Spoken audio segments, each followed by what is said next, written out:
Hi guys, welcome back to నిక్సారూస్ creation. ఇవాళ నేను చైనీస్ స్టైల్లో షెజ్వాన్ సాస్ చేస్తున్నాను అనమాట. ఇది స్పైసీగా ఉంటుంది. చూడండి, ఈ విధంగా ఉంటుంది. రెడ్ హెల్దీ వర్షన్లో ఇందులో మనం ఎలాంటి సాస్లు అవి వేయకోకుండా హోమ్ మేడ్ అనమాట. ఇది మనం ఫ్రిడ్జ్లో పెట్టుకుంటే కనుక 3 months వరకు ఉంటుంది అనమాట. అదే కనుక బయట ఉంచుకుంటే కనుక 1.5 month వరకు ఉంటుంది. ఇది కనుక ఉంటే కనుక మార్నింగ్ మనము కిడ్స్కి లంచ్ చాలా ఫాస్ట్గా ప్రిపేర్ చేసేసుకోవచ్చు అనమాట. దీంతో ఏమేమి చేసుకోవచ్చు అంటే మనం మార్నింగ్ బ్రేక్ఫాస్ట్లోకి శాండ్విచ్ కానీ, noodles, egg dosa, cheese dosa, butter dosa ఇలాంటివి అంటే మన హెల్దీ వర్షన్లో చేస్తున్నాం అనమాట. మనం రెగ్యులర్గా చేసే బ్రేక్ఫాస్ట్లోనే కొంచెం డిఫరెంట్గా పిల్లలకి కిడ్స్కి ఇష్టపడేలాగా చేసుకోవచ్చు అనమాట. పాస్తాలో కూడా వేసుకోవచ్చు. And biryanis, fried rice, paneer fried rice ఇలా చాలా ఐటమ్స్ చేసుకోవచ్చు అనమాట. ఇదివరకులో రోజుల్లో లాగా బీరకాయ, వంకాయ కూరలు, ఆలు కర్రీస్ ఇలా వేస్తే ఎవరు ఇష్టపడట్లేదు అనమాట. ఇడ్లీ, దోశ అవి సేమ్ ఇడ్లీ దోశనే చేయాలి. చేసి ఆ ప్లేస్లో ఈ దోశ ప్లేస్లో ఇది వేసి కొంచెం ఇది రాసి దాని మీద కొంచెం ఎగ్ దోశలాగా కానీ, లేదు అంటే కనుక చీజ్ దోశలాగా కానీ, బటర్ దోశలాగా కానీ వేసి చేసుకోవచ్చు అనమాట. ఇది కనుక ఉందనుకోండి మనం చట్నీ చేసే పని కూడా ఉండదన్నమాట. మార్నింగ్ చక్కగా దీన్ని రోల్ చేసి ఇచ్చేసామనుకోండి వాళ్ళు చాలా ఇష్టంగా తింటారు, ఫాస్ట్గా కూడా తినేస్తారనమాట. సో నేను ఇలా చేసి పెట్టుకొని వీటితో కొన్ని రెసిపీస్ మీకు ఇంట్రడ్యూస్ చేస్తానమాట. బ్రేక్ఫాస్ట్ అండ్ లంచ్ క్విక్గా తయారు చేసుకొని హెల్తీ వర్షన్లో అనమాట. మార్నింగ్ మనం ఫ్రైడ్ రైస్ చేసుకున్నాం అనుకో, ఫ్రైడ్ రైస్లో సాస్లు ఇవి సోయా సాస్ వేయకోకుండా ఈ సాస్ వేసేసేసుకొని ఇందులో పన్నీర్ కానీ, వెజిటేబుల్స్ కానీ అలా ఆ వర్షన్లో చేసుకుంటే చాలా బాగుంటుంది అనమాట. ఇప్పుడు ఇది మనం ఎలా తయారు చేసుకోవాలన్నది ప్రాసెస్లోకి వెళ్ళిపోదాం. ఒక బౌల్ తీసుకొని అందులో నేను ఒక స్మాల్ బాటిల్ చేసుకుంటున్నాను అనమాట. ఆ క్వాంటిటీకి నేను ఒక 25 to 30 మిరపకాయలు అయితే యాడ్ చేసుకుంటున్నాను. 30 మిరపకాయలు అయితే తీసుకున్నాను అనమాట. అవి కూడా ఇలా తొడియాలు తీసుకుని ఉండాలన్నమాట. మనకి ఎలాగో కంపల్సరీ మనం తాలింపులకి వాటికి తొడియాలు తీసుకుని ఉంచుకుంటాం కదా, అందులో వేసేసుకున్నాను. హాట్ వాటర్ పోసుకోవాలన్నమాట. పోసుకుని దీన్ని ఒక 30 minutes వరకు నాననివ్వాలి. ఇలా మిరపకాయలు ములిగేలాగా ఉంటే సరిపోతుంది, మరి ఎక్కువ పోసుకోకండి. దీంతోనే మనం పేస్ట్ చేసుకోవాలన్నమాట. ఆ వాటర్ వేస్ట్ చేయకోకుండా ఆ వాటర్ పోసేసి మనం పేస్ట్ చేసేసుకోవచ్చు. దీన్ని అయితే ఒక 30 minutes పక్కన పెట్టేసుకుందాం. చూడండి, నేను వెల్లుల్లిపాయను ఇలా పీల్ చేసుకుని ముక్కలు కట్ చేసుకున్నాను. ఆ ముక్కల్ని ఒకసారి మనం పల్స్ చేసుకోవాలన్నమాట. బాగా పేస్ట్ చేయకూడదు అనమాట. ఒక్కసారి ఇలా పల్స్ అంటే మనం 1 2 3 ఇటు తిప్పుతాం కదా, దానికి ఆపోజిట్ సైడ్ పల్స్ అని ఉంటుంది అనమాట. అది కనుక మనం తిప్పుకుంటే ఏంటంటే లైట్గా కచ్చాపచ్చిగా అవుతుంది అనమాట. దీన్ని ఇలా ఫస్ట్ అలా చేసుకుందాం. చూడండి, ఈ విధంగా అనమాట. దీన్ని బౌల్లోకి తీసేసుకుందాం. ఇలా ముక్కలు ఉండాలన్నమాట, మొత్తం పేస్ట్ అవ్వకూడదు.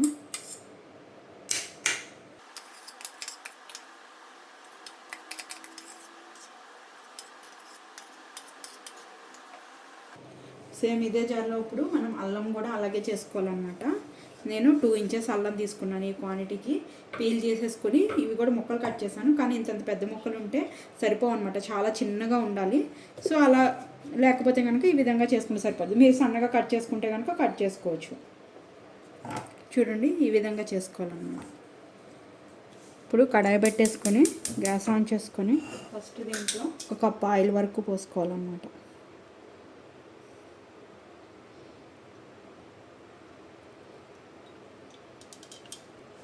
ఆయిల్ హీట్ ఎక్కాలి.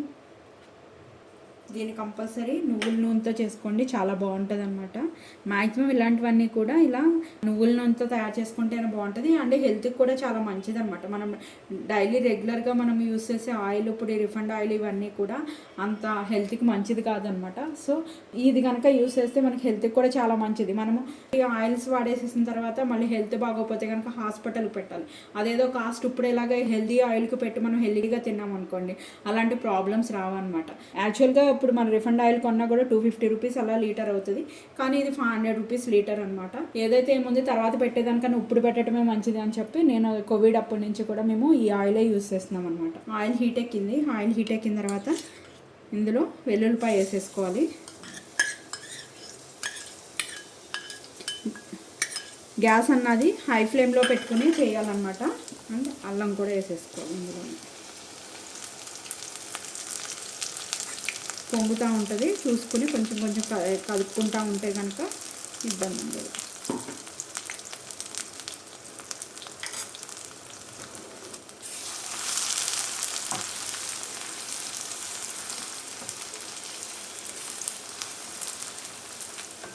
మనము ఒక 30 మినిట్స్ మిరపకాయలు వేడి నీళ్ళలో నానబెట్టుకున్నాం కదా, అవి కూడా వేసుకొని ఇవి కూడా మిక్సీ చేసేసుకోవాలి. ఒకవేళ వాటర్ పడతాయి అనుకుంటే కనుక ఈ వాటర్ పోసుకోండి మిక్సీ చేసుకునేటప్పుడు. లేదు అంటే కనుక తర్వాత అందులో పోయాల్సి ఉంటుంది. ఈ వాటర్ని అయితే పారేయకండి, ఎందుకంటే మిరపకాయలు ఘాటు అన్నీ కూడా ఇందులో దిగుతాయి అన్నమాట. ఇప్పుడు దీన్ని మెత్తగా పేస్ట్ చేసేసుకుందాం. నేను ఒక 2 స్పూన్స్ వాటర్ అయితే పోస్తున్నాను, ఇది మెత్తగా పేస్ట్ అవ్వాలి కాబట్టి. చూడండి ఈ విధంగా పేస్ట్ లాగా అయితే అయిపోవాలన్నమాట. చూడండి ఈ విధంగా గోల్డెన్ బ్రౌన్ కలర్ అయితే వచ్చేయాలన్నమాట.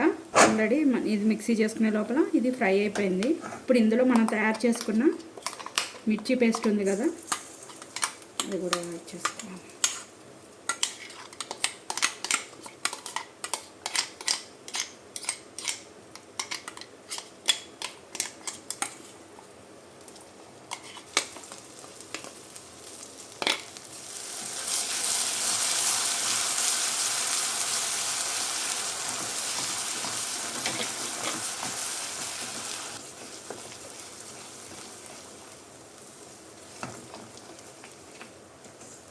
ఇలా కలిపేసుకోవాలి. కలుపుకున్న తర్వాత గింజలు పడుకోకుండా మనం నానబెట్టుకున్న వాటర్ ఉన్నాయి కదా ఇందులో వేస్తున్నాను నేను, ఎందుకంటే ఇందులో కూడా ఇంకా పేస్ట్ ఉంది. ఎక్కువ వేసుకోకూడదు, ఒక చిన్న గ్లాస్తో 1/2 గ్లాస్ వాటర్ అయితే పోసుకోవాలన్నమాట. ఇప్పుడు ఇందులో ఈ వాటర్ని పోసేసుకుంటాం. ఇది కొంచెం చిందుతూ ఉంటుంది అన్నమాట. ఇప్పుడు మూత పెట్టేసుకుందాం నేను.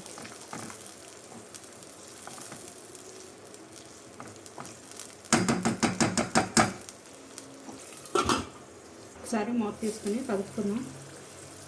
ఆయిల్ అన్నది సపరేట్ అయిపోవాలి. ఉడుకుతూ ఉంటే ఇలా ఆయిల్ అన్నది సపరేట్గా వస్తుంది అన్నమాట, అలా అయిపోవాలి. ఇప్పుడు ఇందులోనే ఒక చిన్న స్పూను షుగర్ వేస్తున్నాను నేను, ఒక స్పూను స్మాల్ స్పూన్తోనే సాల్ట్ వేసుకొని బాగా కలిపేసుకోవాలి.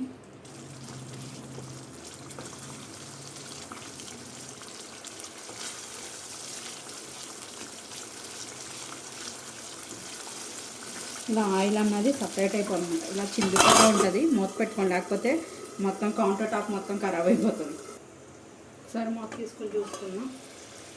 చూడండి ఇలా ఆయిల్ అన్నది పైకి వచ్చేస్తుంది అన్నమాట, సపరేట్ అయిపోతూ ఉంటుంది. మధ్య మధ్యలో కలుపుకుంటూ ఉండండి, లేదంటే అడుగంటిపోతుంది అన్నమాట.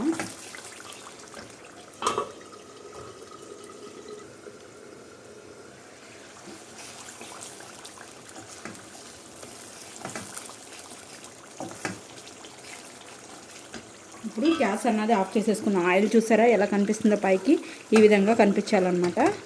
ఇప్పుడు గ్యాస్ ఆఫ్ చేసేసుకుందాం. ఇది చల్లారిన తర్వాత ఏదన్నా ఒక గాజు కంటైనర్లోకి తీసుకుందాం అనమాట. మనకి బయట మార్కెట్లో కొనుక్కుంటాం కదా, అండ్ చాలామంది ఇంట్లో చేసేవాళ్ళు కూడా ఇందులో vinegar, tomato sauce and soya sauce add చేస్తారనమాట. నేను హెల్దీ వర్షన్లో హెల్దీగా చేయాలనుకుంటున్నాను కాబట్టి నేను అలాంటివి ఏమీ వేయలేదు. అందుకోసం అని చెప్పి ఒక 1/2 స్పూను షుగర్ వేసుకున్నాను కాబట్టి సరిపోతుంది. ఒకవేళ ఇన్ కేస్ మీకు కావాలి అంటే కనుక మీరు షుగర్ వేసుకున్నప్పుడే కొంచెం టమాటో సాసు, కొంచెం సోయా సాస్, ఒక 5 to 6 డ్రాప్స్ సోయా అండ్ ఒక 2 స్పూన్స్ టమాటో సాస్ అండ్ కొంచెం ఒక 1/2 స్పూను వెనిగర్ కూడా యాడ్ చేసుకోవచ్చు అనమాట. ఇప్పుడు కట్టేసుకున్నాను అనమాట. ఇది చల్లారిన తర్వాత దీన్ని గాజు సీసాలోకి తీసేసుకుందాం.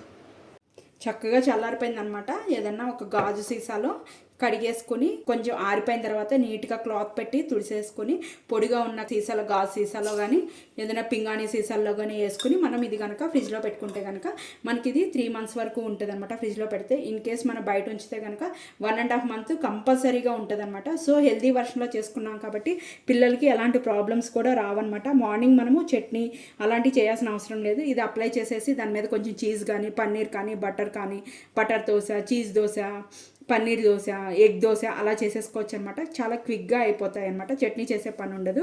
మీ అందరికీ ఇది నచ్చుతుంది అనుకుంటున్నాను అనమాట. దీంతో ఎలాంటి రెసిపీస్ తయారు చేసుకోవాలని కూడా నేను ఒక బ్రేక్ఫాస్ట్ ఎపిసోడ్స్ అండ్ లంచ్లో ఏమేమి చేసుకోవచ్చు అని ఆ ఎపిసోడ్స్ కూడా చేసి పెడతాను అనమాట నెక్స్ట్ వీడియోలో. మీరు అందరూ కూడా తయారు చేసుకుని టేస్ట్ ఎలా ఉందో నాకు కామెంట్ చేయడం అయితే మర్చిపోకండి.